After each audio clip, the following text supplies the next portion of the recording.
This podcast is a serial narrative, a story told episode by episode. Consequently, your listening journey would be best begun at the beginning. That's Carver, Cranebottom, Bone Detective, Episode 1.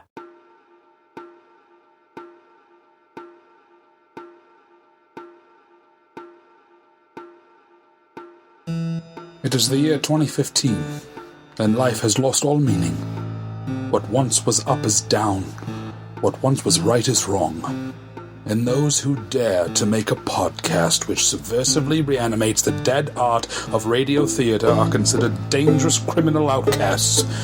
Driven into exile, four pungent brigands risk their lives to broadcast from a South Seas barge crudely fashioned from the disintegrating corpse of an ancient titan and several thousand yards of cooking twine to bring you the triumph, the majesty, the sublimity of rude alchemy.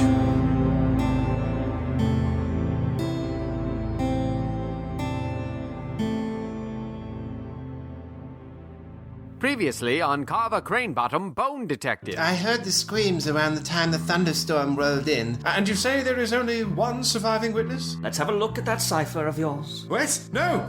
He's thrown himself from the window. Slash, slice, sink, or sliver, the tickler's grin will deliver. What's in there? A half-moon-shaped blade, dear God. The tickler's grin from Dr. Danderduff's cipher. You're wanted for the murder of Dr. Danderduff. You're going to have to hide out. Go to the Inn of the Circling Serpent in Grubgate. It's safe there. You are his very image. He then produced a terrible-looking blade and slashed at the woman. Does she mean? The tickler's grin. You've been officially exonerated of Dr. Danderduff's murder. A man came down to the station and turned himself in. The professor is no longer here. He was visited by a woman. I'd wager she used an excavating tool. To Cornelius Ackerman's shop. Your famous dredge matter, the Ackerman. Do you still sell them? A most striking young woman came in and purchased my last one. Look out, Carver! Tickle, tickle, tickle, tickle. Carver, enough!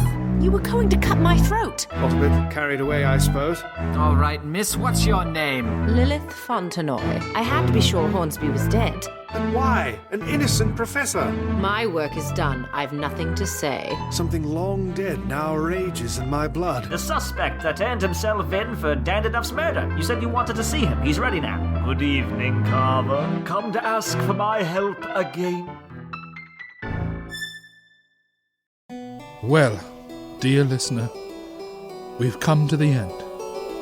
The end of Carver Cranebottom, Bone Detective. And the end of my life. For you see, I, like many of you, have chosen to take my own life at the end of this final episode. Truly, there can be no greater joy in this life than to spend your final minutes with Carver Cranebottom, Bone Detective. Carver, Cranebottom, Bone Detective is brought to you by Pinkle Scroat's Corned Beef Hash. It's as good as it sounds.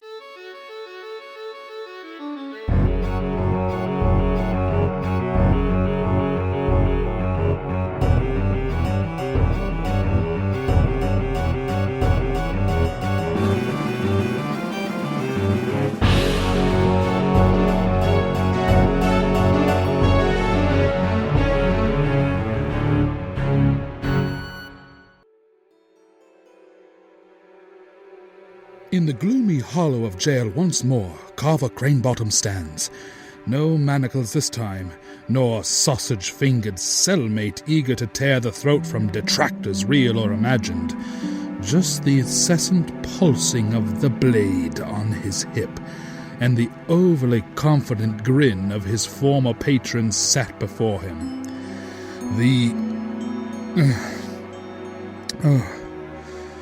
There's a...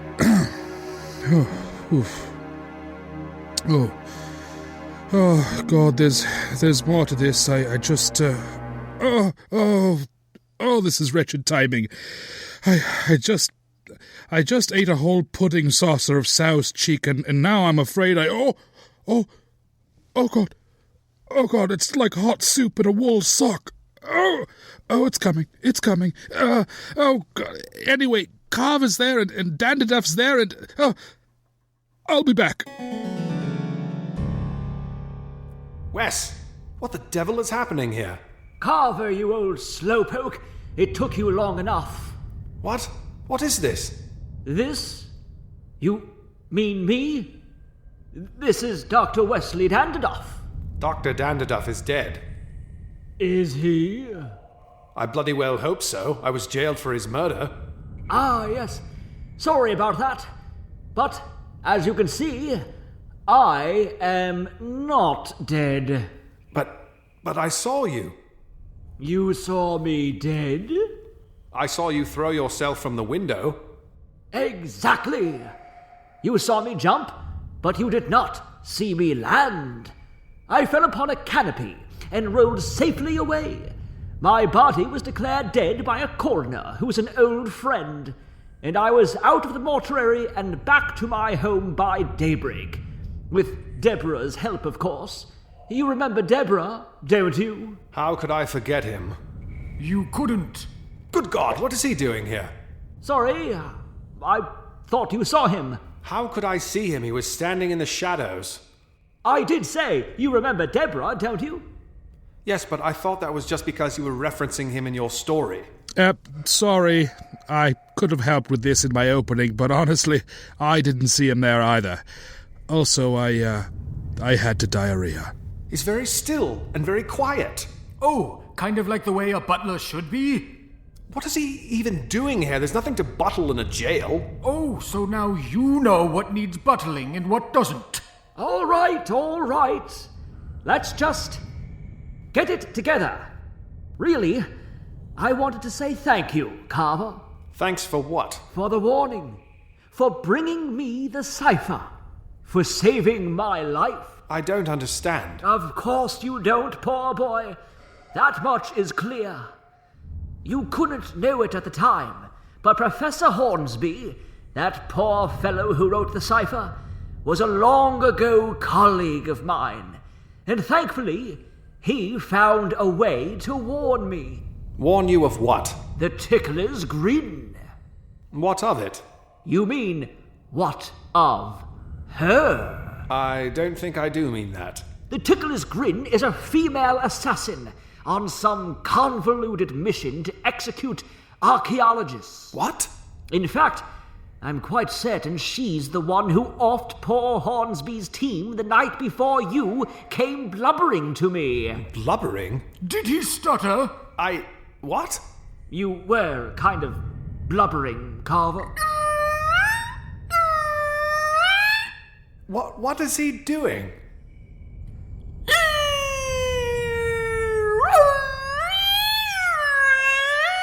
I think he's making whale sounds. Are you making whale sounds, Deborah? I'm making whale sounds. Good man. For his blubbering. Yeah, I got it. Now, Carver, this assassin, this Tickler's Grin. I can't believe the Tickler's Grin is an assassin. What did you think she was? Well, I thought, that is... Oh, Carver, poor dear. Perhaps you had best leave detecting to the professionals. But I thought my expertise, you see, was critical in... Carver, a bone detective? Really? No, dear boy. I'm not... My poor, dear, helpless, hopeless boy. You're just as lost as ever. I am not. What's that? The Tickler's Grin, or so I thought.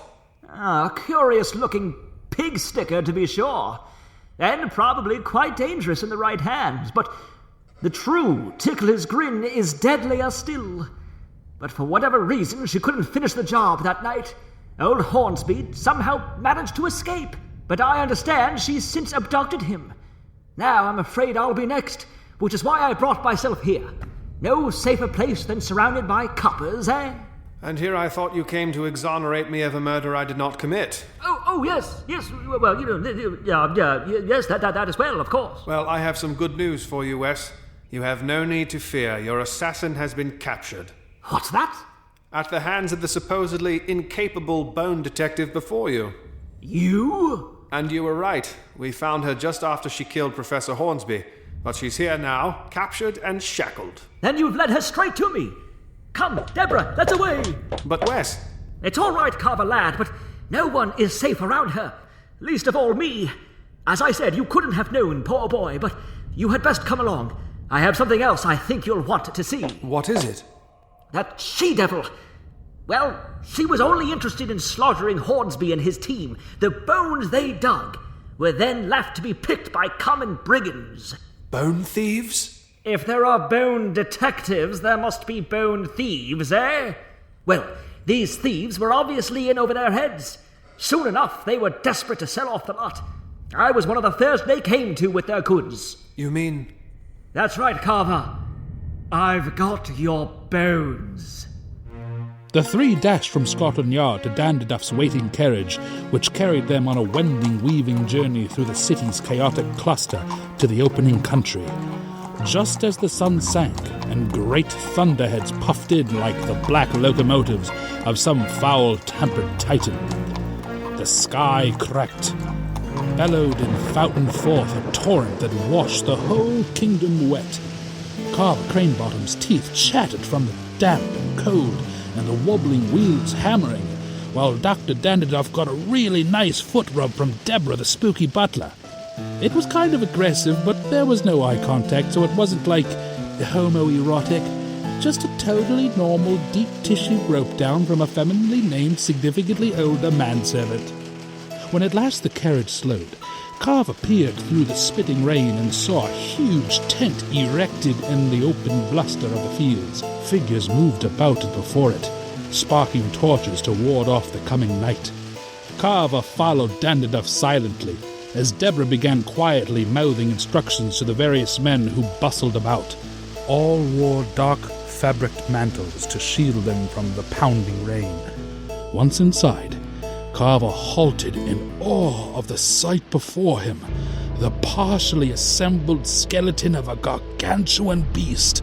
Workmen were hauling and setting bones up and down the scaffolding that climbed to the tent's peak. Unbelievable! It's enormous. But what is it exactly? We're not entirely certain yet. A mammoth? A brontosaur? Perhaps something yet undiscovered. But why have you brought it out here into the wilderness? This should be in a museum with a team of studied experts analyzing every detail. I need not remind you, Carver, that these bones are not technically mine. The nature of the proceedings demands a secluded location. Secluded indeed. But Wes, how on earth did you transport everything here? Here we are now. The thunder roared louder and louder until it seemed some horn-hand Nordic god must be waiting just outside. And as Carver's chest cavity buzzed and his teeth shook, a huge panel of canvas lifted to the back side of the tent, and through it came a great hulking machine. It spurted black smoke like the storm clouds farther without, and the smell of its vapors caused Carver to cough, and the surrounding men to cover their faces. Carver soon followed suit and watched through tear-washed eyes as the machine delivered the horrible, gleaming skull of the long-dead behemoth. What the devil? An excavator, stronger than 10,000 men. The absolute latest from Tusk and Talon. An absolute nightmare of stench and sound is more like. The price we must pay. Would you like a closer look? No thanks, I can feel it all quite sufficiently. The machine reversed course, backed out of the tent, and took its thunder and stench with it. Come, Carver. Let's see what's to be seen. What's the stone structure at the base there? Ah, a perceptive fellow you are. The ruins of some long-raised fortress or some such thing. I thought it would provide a sturdy foundation for the assembly. I used to ride out here, you see, before you were born. Come along. Dandiduff led Carver up the rickety scaffolding as the storm continued its assault. The wind found its way within and shook the timbers, and the thunder seemed to stir the very earth itself. At the top of the rigging, the workmen were hoisting the skull into its resting position. Carver watched with glistening eyes as the form of the monstrous skeleton began to crystallize. Suddenly, a commotion erupted below. ropes were pulled taut and tied off as several men went hurrying out.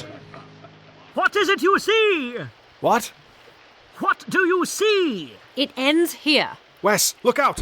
One of the workmen had lifted his hood to reveal a beautiful woman's face.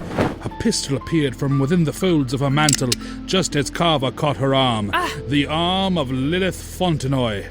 Move, you fool! Lilith tried to disentangle herself from Carver's grasp, but Dandaduff swiftly knocked the pistol from her hand and spun her around, holding her firmly from behind. Here now, Carver! Here she is, as I predicted, wanting to snuff out my life. Well? He told you I want him dead, but he hasn't told you why. She belongs in Bedlam, a regular lunatic like poor Professor Hornsby, whom she heartlessly murdered. He's certainly a fountain of knowledge, isn't he? Quiet, you demoness! Carver! Get her, Carver! What do you mean, get her? I mean, quit fondling that old blade and use it! Carver looked to his own right hand and saw the ancient dagger, what he had called the Tickler's Grin, clenched in his fist. He hadn't recalled drawing it. She'll kill you after she's done with me. Do it now! Suddenly a flurry of shouts below as a figure stumbled to the base of the scaffolding, clutching his stomach, leaking gouts of blood. When he lifted his head to shout, they could see it was Constable Ned Runyon. Carver! She got me, old sot! She got me good! That is dedication. You did this to him? I did just what they thought I would. I played right into their plan, just like you did. What are you talking about? She's mad, Carver! Now end this! I can't hold her much longer! Finish her, Carv, for she's surely finished me. I did no such thing. She escaped and followed you here, Carv. She didn't count on me following her. Of course, I didn't count on her gutting me. Carver, look at me.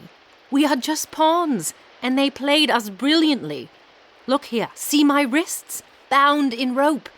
Do you think they tie you up with rope at Scotland Yard? She's a wily one, Carver. Bound herself so she can try to escape once more. Use the blade, man. The truth is, he brought me here. That constable down there. He let me escape. I didn't realize until now. He knew you'd be here. They all knew. This is just as they planned. Quiet! Now finish her! Finish her, Carv! It's all lies. He could throw me to my death right now if he wanted to, but he won't.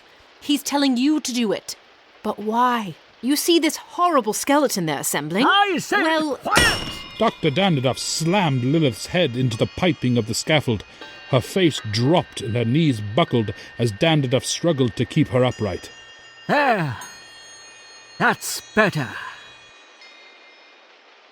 Why don't you toss her over, Wes? And steal your satisfaction? This woman is the reason you've been sent reeling like a top these past several days. Her treachery nearly deprived the world of this incredible archaeological discovery. And to top it off, she's nearly killed all of us several times over. She said you were a pawn, and she was right, Carver. But she's the one who played you. And now, dear lad, you are owed the privilege to bring it to an end. Now, will you take it or not? Fine, then. Off she goes. Dr. Dandaduff lifted Lilith's feet onto the edge of the scaffold and let her dangle precariously, holding her only by the rope that bound her wrists. She leaned out in a dancer's pose, eyes rolling, limbs lifeless. No, Wes, stop. I have felt much like a pawn, and I am owed that satisfaction. Excellent. Now go to it, man. Master? What? Is that you, Deborah? Yes. What is it? Can't you see we're at the climax here? Oh, sorry. I'll ask you later. No, you have my attention now. You might as well ask. No, it's okay. You're busy. Are you sulking now? I am not sulking. Sounds like sulking to me, Deb. Don't call me Deb. Sounds like sulking to me, Debbie. No! Deborah, get a grip. Now, didn't you have something to ask me? I forgot. So Deborah, the spooky butler, ran off, tears stinging his tired old eyes, fleeing a world that would never understand him.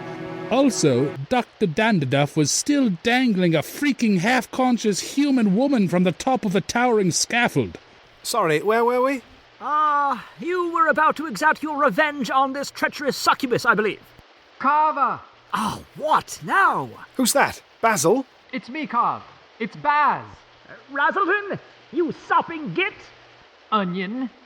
What happened, Ned? Did she slip your fetters? Hush, Basilton. Let me pass in peace. What's she doing up there? Carver, what's happening? Really? Seriously? My final request, the last thing I ask for before I die, and you can't do it. Runyon, you had her secure for your whole journey. How did she escape? Basilton, please. Shut it. I'm dying. Please. Of course. Let me tend to your wounds, dear Ned. Really? Now you're gonna tend my wounds, really? Boy, you're in a mood today, aren't you? I'm dying. Carver! You know you were always like a son to me. Yes, I know, Wes. So I've always felt responsible for you somehow. I know, Wes. I wasn't sure you had what it takes to make it in this dreadful world. I do, Wes. From the start, you were soft, broody, without bite. Stop it, Wes. Witty, without willpower. Please, Wes. Weak. Always so weak. Stop. Weak. Enough! Carver Cranebottom tore the woman from Dr. Dandaduff's grasp and held the blade to his old mentor's throat. Carver! Basil! Doctor! Master! Deborah! Narrator! Shit! Sorry. Weak, eh? Who's weak now, you pathetic old goat? Who's weak now? Tickle, tickle, tickle. That's it, Carver. You should be angry. Being bested by a woman. How humiliating. Carver! I would think having a knife to your throat might be more humiliating. Carver! I have nothing to be ashamed of. Carver! Yes, Baz, what is it? It's Runyon. He has no wounds. Damn it, Basilton. What's that? He has no wounds. See here. Constable Basil Basilton had lifted his partner's blood-stained shirt to reveal an unscathed belly. A belly that was perhaps a bit more portly than you'd expect, of course, given Constable Runyon's trim outward appearance. But a belly free of any stabs, punctures, slashes, gashes, tears, rips, holes, cuts, slits, splits, gaps, cracks, breaks, pits, rifts, craters, trenches, breaches, scratches, nicks, grazes, lacerations, incisions, or wounds of any kind. In other words, he was uninjured. What's this? Carver, I can explain. Basilton, you fool. You can explain it to the devil when you meet him at the gates of hell. Well, that's just it, Carver. You see... Then Dr. Wesley Dandaduff was borne upon the air, limbs aflutter, as though he might unexpectedly sprout wings and float to safety. Instead, he fell like a stone and landed with a horrific thud. Runyon sprung to his feet and ran off, leaving Basil grasping after him. Carver used his blade to cut the ropes that bound Lilith Fontenoy's wrists and led her down the scaffold. When the shaking couple met Constable Basilton, they saw that the entire site had been abandoned. What is happening here, Carv? What is all this? The bones we've been seeking. Dandaduff's had them assembled. Where's everyone gone? They fled before the ritual began. What is she saying? Let's get her out of here. The trio made their way from the tent. The rain had ceased, but now night fully swallowed the heath. Through the utter blackness they followed the sound of nervous horses and located a single remaining carriage, Dr. Dandaduff's. Basil acted as driver while Carver and Lilith recovered in the back. Are you all right? Yes, thank you. You believed me. I don't know what to believe. You averted an unimaginable disaster. By killing my patron, my mentor? He was using you. He was the only father I've ever known. He adopted you. Beatrice Cranebottom adopted me, but Wes was my benefactor. He oversaw my care. He financed my education. Then he has been using you since you were a child. See here, that's quite enough. Your whole life was sculpted for that moment on the scaffolding. My capture, the bones, that dagger, it was all arranged. Arranged for what? A reawakening. Surely the matron of the Inn of the Circling Serpent told you. The old gods, you are the last of a long line, as am I. A long line of what? You were the executioners, we were the sacrifices. This is madness. If you had spilt my blood with that blade upon those bones, it would be. But luckily for everyone, we've escaped it. We're safe now. Carver! What the blazes? The horses! Somehow they've broken free! The carriage went careening on, but the pair of horses that had been pulling the rig dashed madly into the night, dragging their lashings with them. When the carriage rolled to a complete stop, Carver brought forth a small lantern from within, and the thoroughly spooked trio assessed their situation. The shafts just splintered off. Looks like someone worked them over before we departed. See the chops here? An edged tool, perhaps a hatchet or a spade. Why not just let the horses loose at the site? Perhaps our arrival at the carriage caught the perpetrator in the middle of the job. But where could he have gone without us seeing him, unless... Deborah, the spooky butler, dusty and disheveled, pouts from the undercarriage, wielding a hatchet. Carver, look out! You monster! Good heavens! Deborah leapt upon Carver Cranebottom, his crazed eyes wet with hot tears. Help!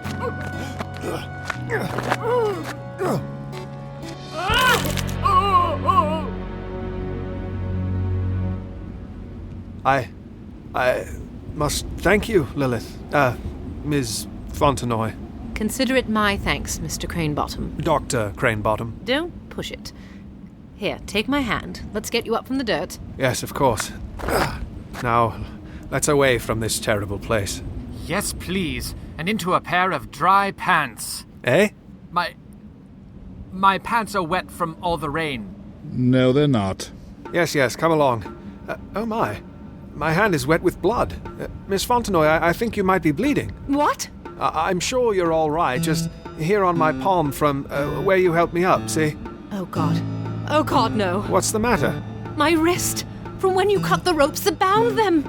You must have nicked my wrist. Oh, the ritual is complete. What does that mean?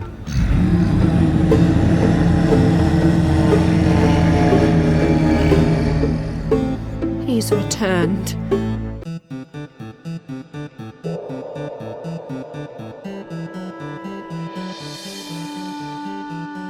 What ancient terror has been awoken? Will our heroic trio be able to stop it? Will Basilton ever conquer his fear, P?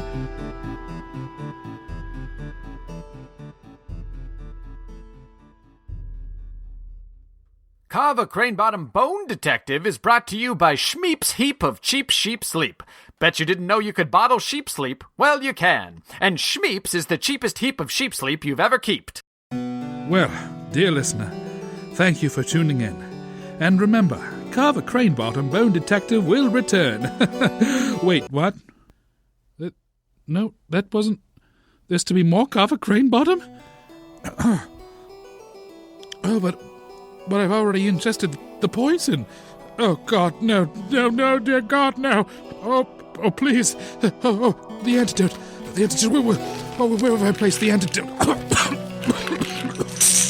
Oh, it's starting. Oh, the burn. Whatever you do, dear listener, don't be like me. Stay alive. Stay alive. And prepare yourself. Be ready for more Carver Cranebottom Bone Detective.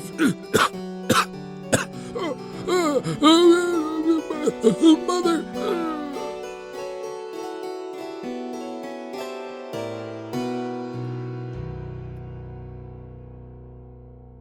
Rude Alchemy is Mr. Thomas Hodgkin, Mr. Andrew Kane, Mr. Andy Wertner, and Mr. Ryan Whalen. Carver Cranebottom Bone Detective story by Mr. Wertner and Mr. Kane. This episode written and directed by Mr. Kane.